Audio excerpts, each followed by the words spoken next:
Okay, Coach, can you give us an opening statement, please? Thanks. Obviously excited to play in the Elite Eight. You have to put yourself in a position to get to the Final Four. Our guys have worked really hard to get in that position. We know we're playing a very talented, athletic, skilled, physical team in Arizona. One of the best teams in the country, if not the best team in the country. But just looking forward to competing. I know our guys are really excited about playing. Okay, let's open up the floor to the student athletes, please.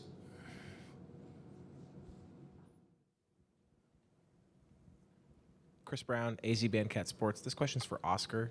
Can you just talk to us a little bit about your time playing at Cochise College and kind of being in Southern Arizona and just maybe some of the connections kind of between there and the University of Arizona? Yeah, well, my coach works or has worked with and is close with the Arizona head coach, so he's talked a little bit about me, and I've played Arizona a couple times before, and yeah, so there's a bit of history there, so it'll be fun.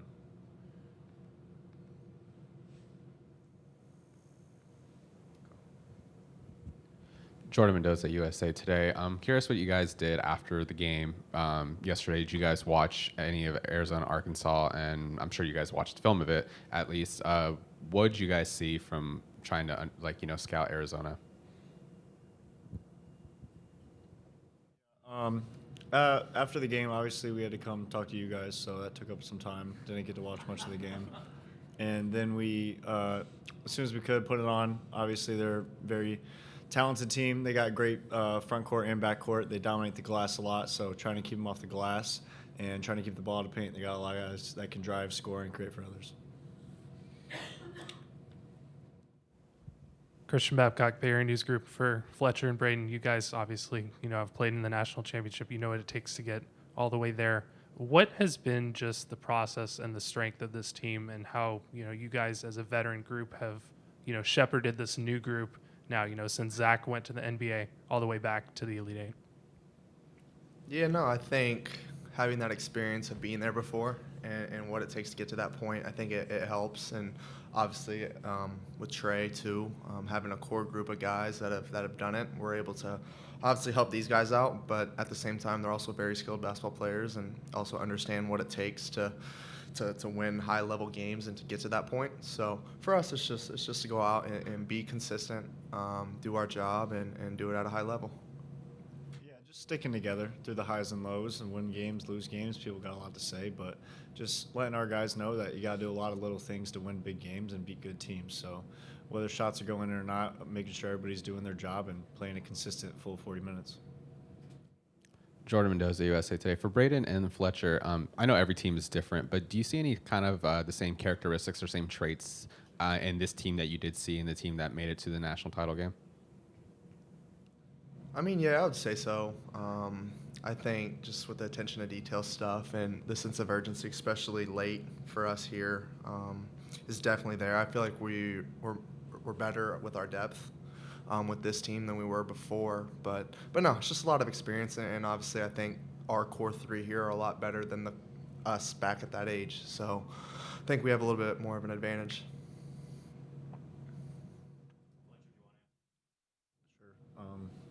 Yeah, obviously Zach was really good, and we played around him and played through him a lot. But I think this team can play in a lot of different ways depending on what the other team throws at us, whether it's pressuring defense or trapping defense, whatever it is. We can score in a lot of different ways, and then also we're really good on the glass as well. Josh Gibauer with AP. For Braden, obviously you guys were in a little bit of a rut in February, losing games before losing before the Big Ten tournament. What sort of changed for you guys heading into the Big Ten tournament? Was just getting into the postseason a fresh start, or what sort of allowed you guys to lock in starting in Chicago? I think the sense of urgency was a lot better for us. Attention to detail, concentration, those type of things, and obviously we weren't the best at that point, but we've got a lot better than where we were. And I think we just cleaned up a lot of different things. And obviously it's tournament time, and you have the understanding that it's win or go home. So obviously the urgency is different, the environment's different, everything's just different. You got to be on top of your stuff, because if not, then you don't get another opportunity or another shot at it. So I think it's just a mixture and combination of those things.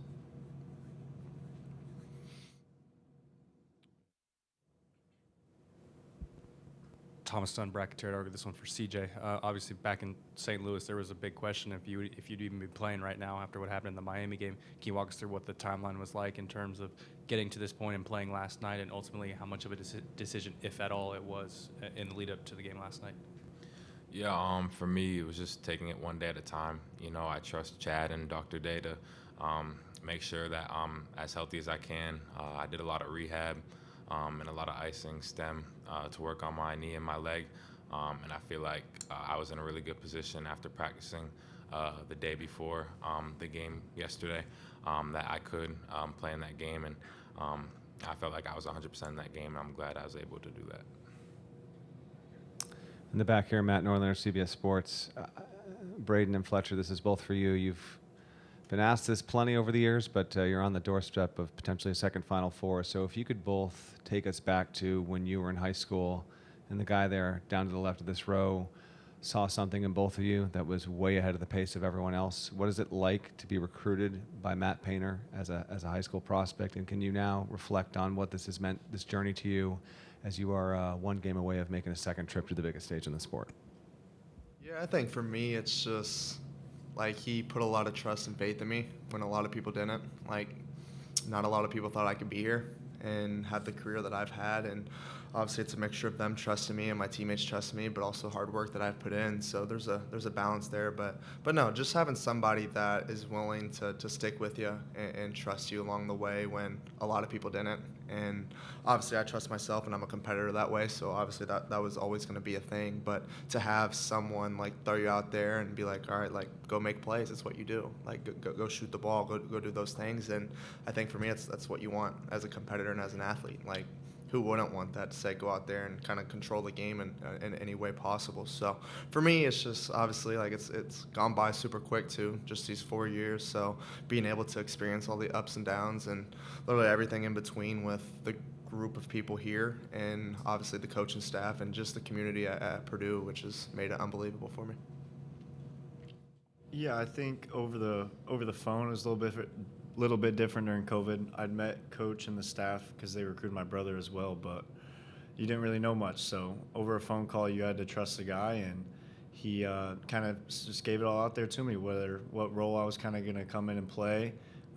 Maybe it was coming off the bench, maybe it was starting, but then throughout the summer, you kind of saw some time to go play, and he obviously put us both in the starting lineup. So for a Hall of Fame coach like him to put the trust in two young kids from Indiana, it's pretty special, but it's a lot of trust that he put into us to go out there and do our job.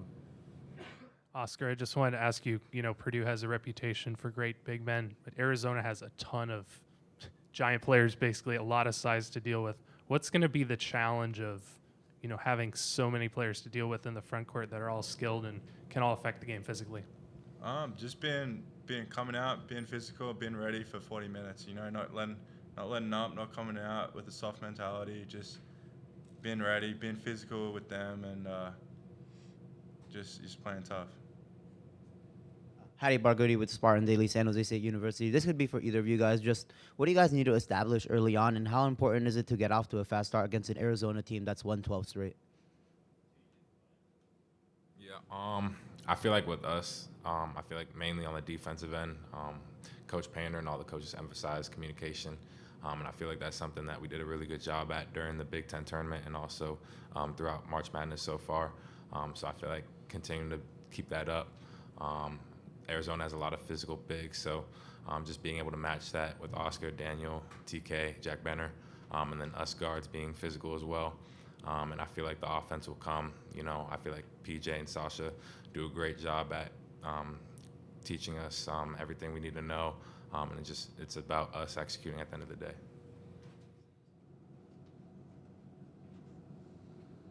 Any other questions for our student athletes?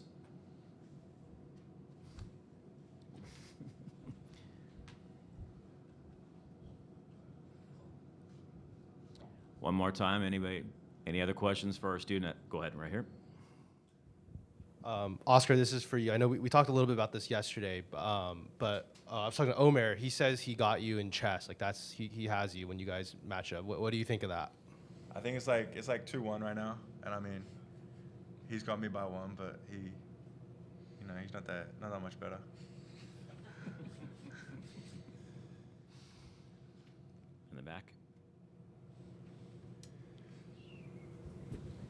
Lindsay Schnell, The Athletic, to follow up on that, Oscar, do any of the coaches, assistants, support staff, do they ever join you guys in these games? Yeah, you know, they be playing PlayStation with us and doing stuff like that.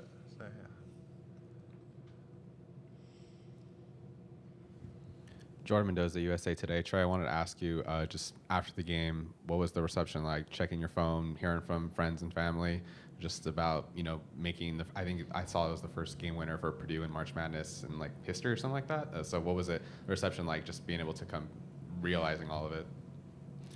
Yeah, it's kind of funny. Believe it or not, I think I watched the replay twice, and other than that, I called my girlfriend, called my mom, and went to bed.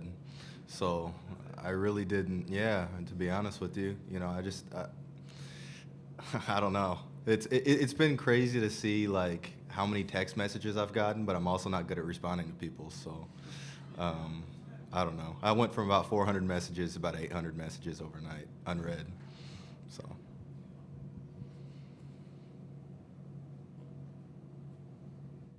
Trey, I saw Cam was waiting around for you for a long time last night to say congratulations, or, you know, I don't know what the conversation was. So I guess my question is, what was that conversation? Because you guys got into a little bit of a scuffle out there on the court when you were able to finally connect with him.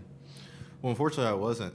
I think he went to go see his family. I was doing media or something else, but no. I mean, it's all love my way, and it's shared. You know, he's a hardworking guy, hardworking player.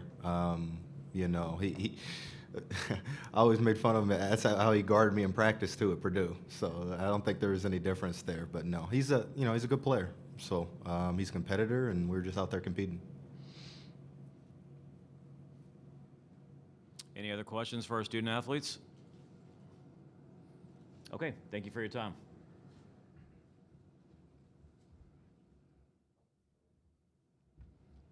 All right, at this time, we'll go ahead and open up the floor for Coach. Matt, in today's college basketball, NBA basketball, all levels of basketball, I guess, it's kind of a three-point shooting game and at the rim. You go 8 for 11 from mid-range yesterday, and that's kind of been a weapon that you've had throughout the course of the year. How are you able to utilize kind of a lost art in basketball to your advantage? Right. You know, it's just having guys that can make pull-ups and guys that can hit intermediate shots. So, like, Trey Kaufman-Wren is really good at his floaters. CJ's got a good pull-up. Fletcher's got a good pull-up. Braden Smith has a good pull-up. So, like, the guys that are taking them are guys that consistently make them, even though analytically, you know, it says that you want your rhythm threes, but the defense is also trying to take that away. And, you know, you want to be able to play at the rim, but sometimes you can't get it to the rim. Like, a lot of times people just think like you could just organically get whatever you want. You have to be able to execute and get shots. And, you know, I'm a big believer in when you start, people like want you to pass up a good shot and get to a great shot, right? And in theory, that makes a lot of sense. But when you play great defenses like Michigan and like Arizona, you better take what you can get. Because if you probe the defense sometimes too long and you said, hey, just, you know, work the ball, do whatever, you end up having, how many bad possessions do we see at the end of the shot clock? You know, like, you guys are probably like, why in the world are they taking bad shots? Well, throughout that shot clock, like, there's probably some opportunities to shoot the basketball and be able to shoot a pretty good shot. And with that, I always encourage guys to shoot it. And but it has to be something that, you know, makes sense. It might not make sense in a game. It's got to make sense through the course of the season. And especially even when some guys struggle at times with certain shots, if they're consistently making them during practices and you've been around them a long time, you know water is going to find its level and they're going to get to that percentage, you know, that they're normally at. So we just try to encourage our guys to take what they give us. Like, you're going to have more pull-up shots when people playing a drop. You just are, you know. But you don't want to take anything. The only way you should take a tough shot is at the end of a clock if you got guys that can control the ball. And obviously, we got guys that can handle the basketball and pass the basketball. Hey, Coach. Matthew Ho, The Athletic. Yeah, just been asking, some of your players just about how they're able to build like that cohesion just off the floor through games and such like that. From a coach's perspective, how do you best kind of facilitate that closeness and cohesion without, like forcing it onto them? Yeah, you just, you have to have a shared passion. If you have talented guys that, they don't love the game of basketball, it's just not going to click that way. You have to have guys that love the game, that sacrifice for the game, and then that respect comes in. When you have everybody in the locker room doing what they're supposed to do and doing their job, but they're also outside of practice watching extra film, getting in extra shots, having a defined role and taking pride in that defined role. When you have that across the board, now you have a special team, and that's how you have that cohesion. Lindsay Schnell, The Athletic. Matt, Tommy has a long history of going overseas, getting skilled international bigs and turn them into big-time players in America, obviously like dating back to when he was an assistant at Gonzaga. What has stood out to you about how he is able to just keep doing that, even though now everyone's going overseas looking for those guys? Right. Yeah, he's been doing it for a long time, 20 years. And that's a big key is the relationships, the relationships that you have with the decision makers. But if you're constantly doing it, and you're getting face to face with people like he has overseas and putting that time in. A lot of times guys they'll try to recruit big time players overseas and they're not getting face to face. They're not going and talking to their parents. They're not having relationships with international agents, things of that nature. And, when he's been able to do that for a long, long time, and you see the dividends, and now a lot more people are doing it. And sometimes now it gets, with some of these guys, whoever has the most money, because it's just from a professional standpoint. I think he's on the other side of that because he's the one that does have the relationships, but he also has, look what each one of those guys have done, that history. When you have history, it's like when you deal with big guys, like we've thrown the ball inside more than any school the past 10 years of college basketball in the post, and then you'll find big guys out there and they'll say, well, I'm thinking about these 2 or 3 schools. And you'll be like, well, they never throw the ball inside. Like, you know what I mean? And then you show them the data and they'll still go to those schools. And it's like, then they're unhappy because they don't get the basketball.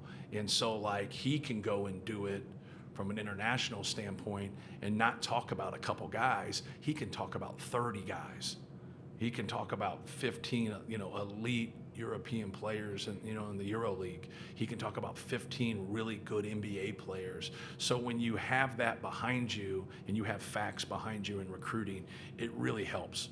And sometimes you'll get, you'll miss out. Someone will just have a relationship, or, maybe you're at the end and now somebody has more money or things like that. That's going to happen. But his track record's pretty impressive.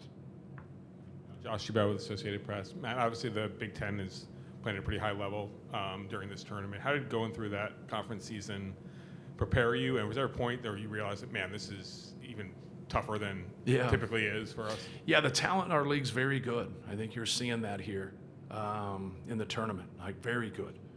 And I think it's been about as good as it's been for a long, long time. And I think the influx of international guys, our league, is like a corporation now, with 18 teams, and so now we added 4 really good teams and just brought a lot of talent, into our league. But yeah, it was for us, the struggles that we had, 4 of our 5 home losses, we were really good offensively. So it wasn't real hard to figure out what we needed to shore up.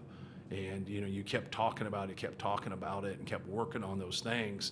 And I think the Big Ten tournament, really helped us understand if we're going to be able to advance in the Big Ten tournament or advance in the NCAA tournament, we're going to have to be better defensively. And the better you are defensively, it's going to lead to a better defensive rebounding team.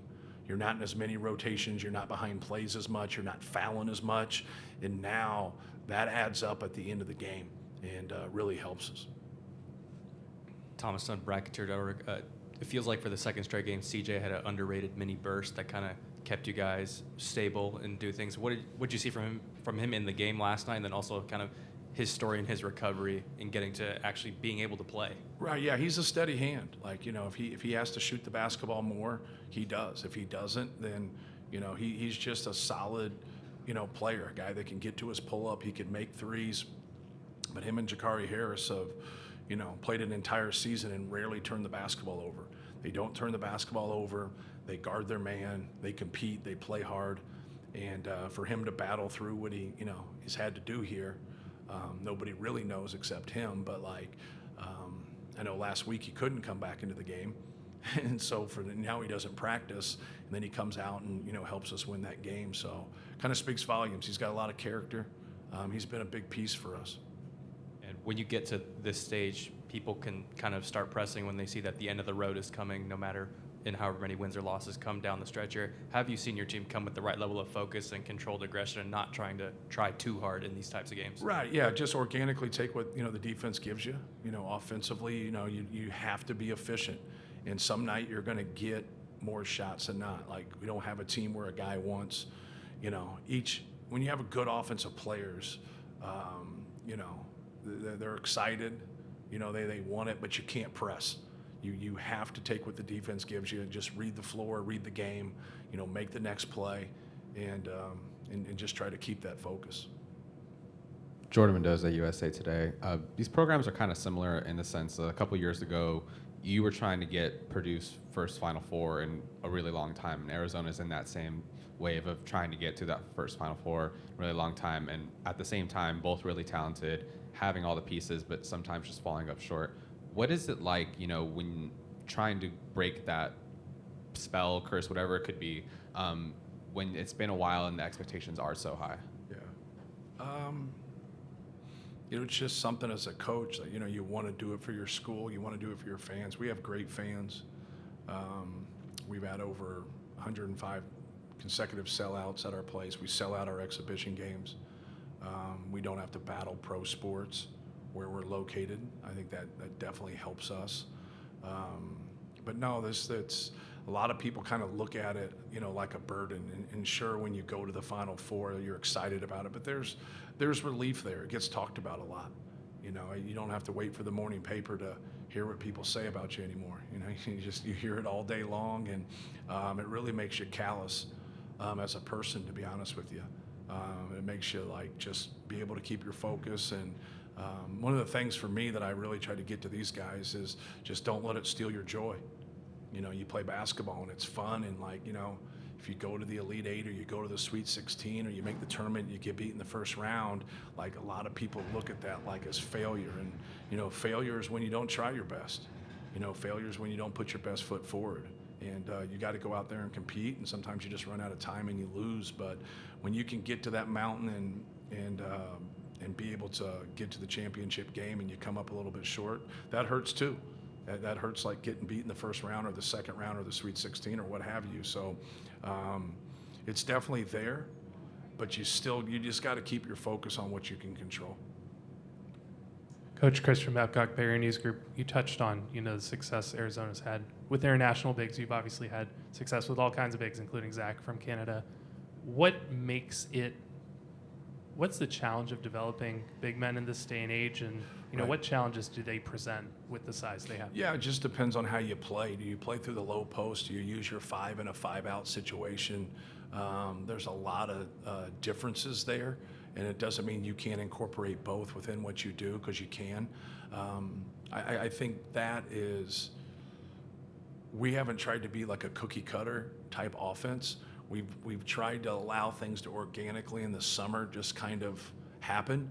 In this group here, obviously you return a lot of people. Like a couple years before, we returned Zach Edey, so you have a feel. Like now, how are you going to fill in with them? And I always say that in recruiting, there's such bullshit in recruiting, and people believe it like over and over again. But here's how the table gets set in basketball, whether you're in high school, college, or the pros. You deal with 2 or 3 people who can really score, and then the other guys fill in. And that's just the way it is. But in recruiting, when people ask you, well, how are you going to use me? Like, how are you going to use me at Purdue? And I'm like, well, if you become one of our top 2 or 3 scorers, here's how we're going to use you. And what's the next question, right? The next question is, well, what if I don't? Well, then you're going to have to fill in with those 3 people. That's basketball. That's just the way it is. That's just the way things happen. If you can get a really talented team and you got 5 guys and they all average 12 points, that's pretty rare. It's pretty rare, and so, but I bet you somebody has the ball more than everybody else. I bet you somebody has more usage than everybody else. I bet you have someone with second usage. There's a separator somewhere. So in recruiting, like, you don't have that crystal ball, especially in today's world. You just don't. So like, we've just tried to be honest with them and say, here's the two scenarios. Here's where you're one of the top 3 guys, and here's where you're not. Learn to understand that, because when you go to the NBA and you've been that guy in college and now you can't do those things in NBA, and you can't play with the superstar, and you can't run shit, and you can't guard, and you can't rebound, and you can't do that, you're not going to be in the NBA. That's just the way it is. Well, when you come to college, it's just on a lesser version. It's the same thing. You're dealing with a really, really talented guy that isn't very functional as a player, because what you bring to the table is your value to winning. I don't care what level you're at. Your value to winning. So if you can jump over the moon and do a 360 on a breakaway, why in the hell can't you rebound? Right? So we're not in the talent game, we're in the production game.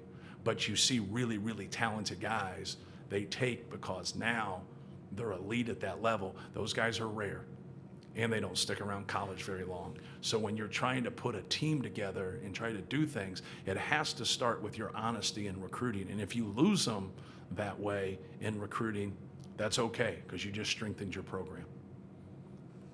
Matt, Colin Harmon from the ABC in Phoenix. When you look at their trio of starting freshmen between Burries and Pete, what specifically jumps out about those two guys? And I guess big picture with their group, is the guard play or their bigs kind of more eye-popping to you? Yeah, it's a great follow-up question, because now you're dealing with talented players that are both really functional. Like Koa Pete can break you down off the dribble. He can get to the rim. He's strong. He can score around the basket, but he also can pass the basketball, which is rare for somebody with that size and that kind of frame. I know Braden Burries is just a killer. Like, he's one of those guys you're shocked when he misses. He's got that extra gear. It really, really helps him who he's playing alongside, and Jalen Bradley, like, because he's so good and he's so fast, and he can break you down and get in the paint, get to his pull-up. But no, he's got range to 25 feet. He's a special player. And like, you got to give. When you play a great team like this, we've played Michigan, who's a great team. You got to look at everybody like they're the number 1 player on the team. And that seems to be a problem at times. But both of those guys were special players. Lindsay Schnell, The Athletic. Matt, I'm curious, it feels like every time Braden comes up to a press conference, he has at least one question about his size and how small he is. Yeah. When you are watching him in practice on the sideline of a game, is that standing out to you also still? Just like, wow, this person is tiny and they're very productive. Right. Or do you not even notice anymore? Well, it's, he's got big hands. He's got long arms. He's got kind of a fade back to his pull-up to where he can extend a little bit. When you're that size, there's about 10 guys in the league that's that size. You got to be the toughest guy on the court. You got to be a pest. You got to be able to get into the basketball. You got to be able to dictate things. But he's very intelligent. He makes people better.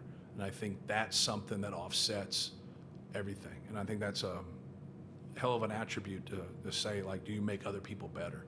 And he obviously does. And I said that about the record, and I've talked about that, about the record, whether that's Ed Cota at North Carolina or Chris Corciani, at NC State, or Bobby Hurley at Duke.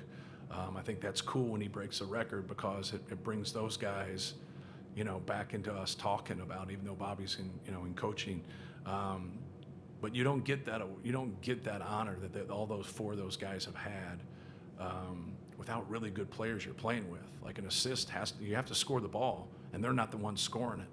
So like, being setup guys and being able to have those guys, and so it ends up being a team award, and that's what he's about.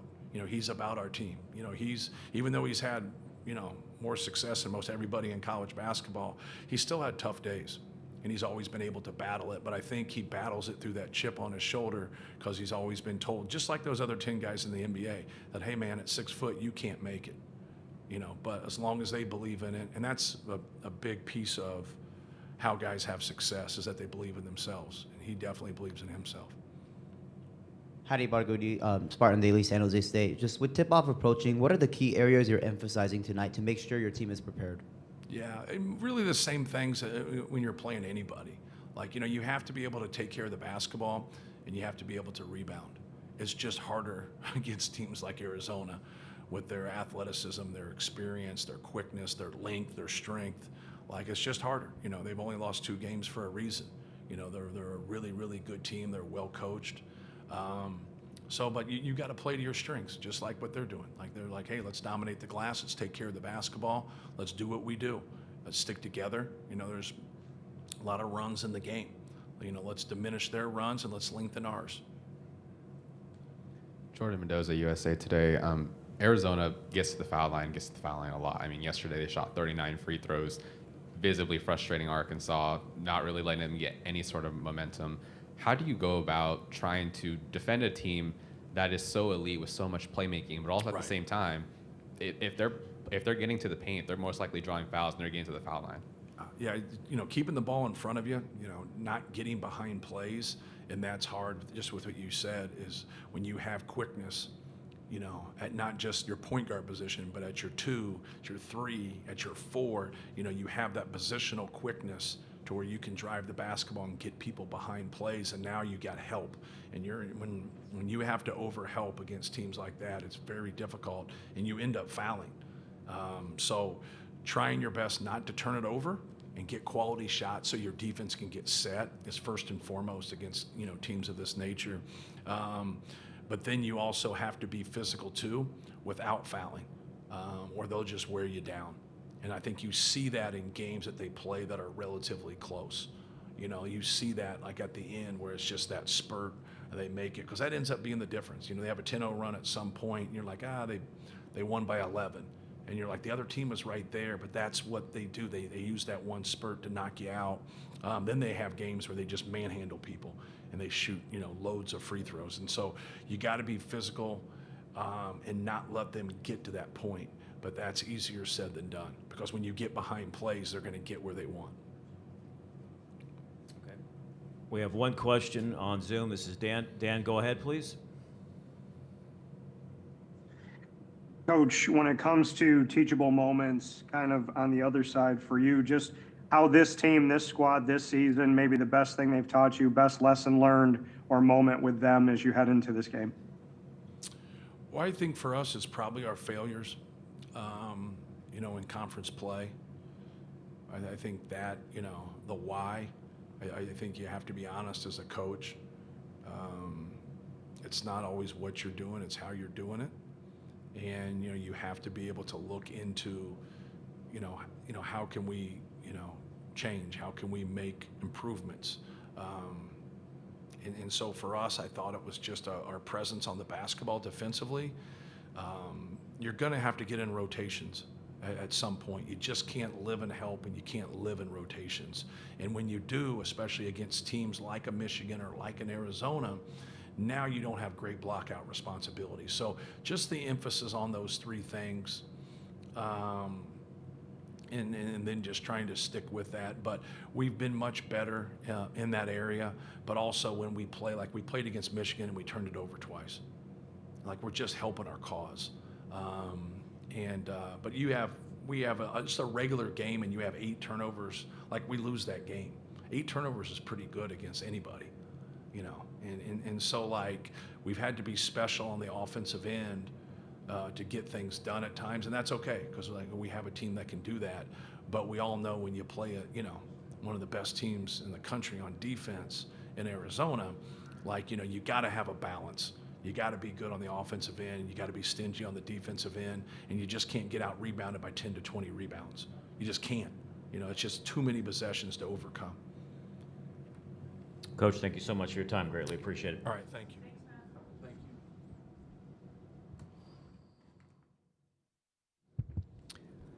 Hammond Communications will post a recording of this press conference in the NCAA Digital Media Hub at ncaa.veritone.com.